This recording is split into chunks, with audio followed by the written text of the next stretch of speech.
Download the Face Frames pack. In the Files app, navigate to the folder you saved it to and tap on the zip file to unzip it. In Node Video, tap New, and we'll do the typical setup. Background on the bottom, character on top. Node Video works with lower layers to the right and upper layers to the left. Press and hold to move the layer order. Remember, Node Video can be a bit buggy, and the CapCut workflow may work better for you. Now for the face frame setup. If you're only adding one face, don't plan on it changing throughout the video. The setup is easy. Tap on the plus icon, tap Media, load from File, and navigate to the face you want to add. Next, tap the horizontal white plus button at the bottom, Mask, and Chroma key. The default settings should be fine.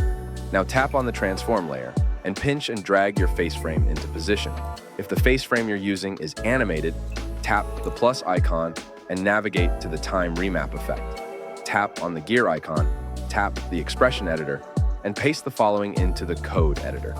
This code is also available in the description and in the How to Use and Resources folder. Again, Node Video can be buggy when working with this code and time stretching, so you might need to adjust your keyframes. Now, this workflow is nice, but if we want to add more faces to a video, we would have to add more layers, which can add up over time. Look at the height of the timeline after we added just a few faces using the CapCut method. This is where the texture atlas comes in. Tap the plus icon next to our layers, load from files, navigate to the texture atlas folder, and add the texture atlas file that you want to use.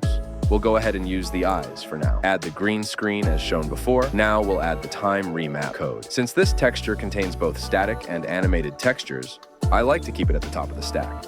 Press and hold to drag it up to the top. Now tap the white plus button at the bottom. Mask, shape mask. On the shape type, change it to rectangle. And for size X, shrink it down until just one face frame texture is showing with no other texture clipping into the mask.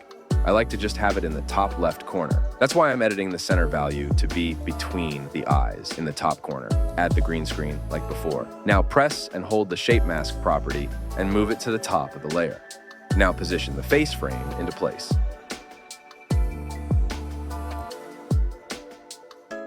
Next, tap the transform property, scroll to the bottom, tap on the More tab, tap on Crop, play with the offset Y and X positions. Now you can see that various face frames will only show up at once, thanks to the mask.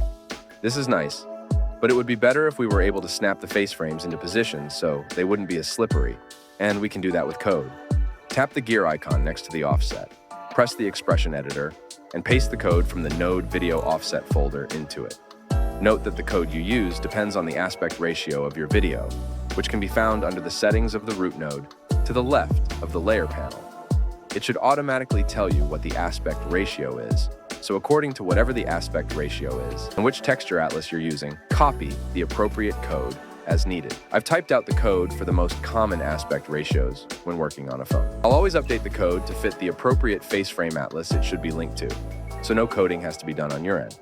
For example, if you're using the Anime Eye Texture Atlas in a square 1x1 video, copy from the file label 1x1 in the Eye folder from the Node Video folder in the Texture Atlas folder. If you're using the Gumball Mouth Texture Atlas in a 9x16 video, copy from the file label 9x16 in the Mouth folder from the Node Video folder in the Texture Atlas folder, etc.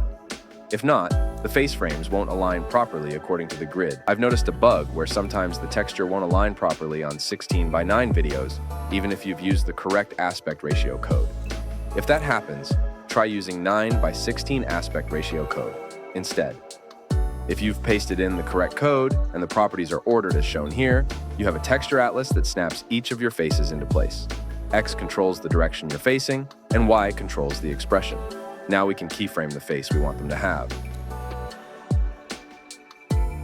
Once you have all your keyframes set up, tap on one of your keyframes.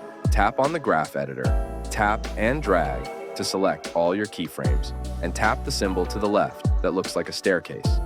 This sets all the offset values to constant and automatically snaps into place rather than sliding into the value. We can stop there, but Node Video allows us to add extra effects on top of the original face frames to add more expression. I'll show one of my favorite methods by using the squeeze property. Here, I set the squeeze property to 0% at the beginning of the animation and 30% right after he opens his eyes to add a bit of bounce to his expression, and then back to 0. This adds a bit more life to the animation. The nice thing about node video is that if your character is moving, you can animate your face in one constant position, save it to a group, and keyframe the position where you want the face to go, all in the same file. Face frames are available in the description. Both full and free packs are available. The main disadvantage to node video is that playback is slow, making it difficult to sync up video with your audio. If you want a quicker and easier way to add faces to your video, watch the Face Frames CapCut tutorial. Links for the frame pack are also in the description.